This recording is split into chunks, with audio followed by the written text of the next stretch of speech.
somewhere along the line, you gave yourself permission to create a new form that no one else has ever done. Where did that permission come from to change what everyone had relied on? My dad. Tell me. I'd always been interested in all kinds of music, and my dad was a sort of jazz player. Played by ear, but he used to play Chicago, Chicago, all this stuff, you know.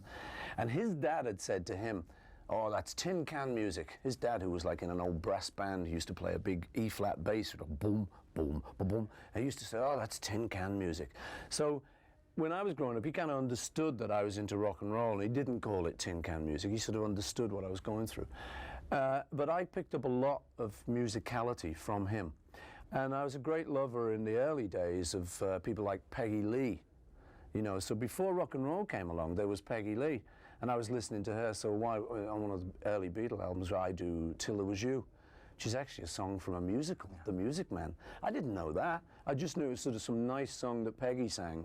So when I sat down to write something like Yesterday, I think my whole thing had been formed by that stuff and rock and roll.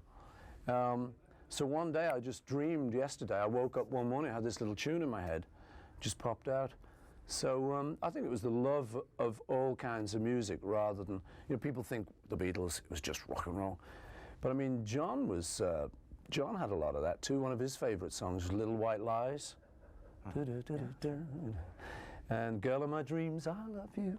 You know, so there was this little sort of background to all of this that we left behind and became a rock and roll group. But we never really left it behind. It was always just there in the background. And it was fabulous. I still love it.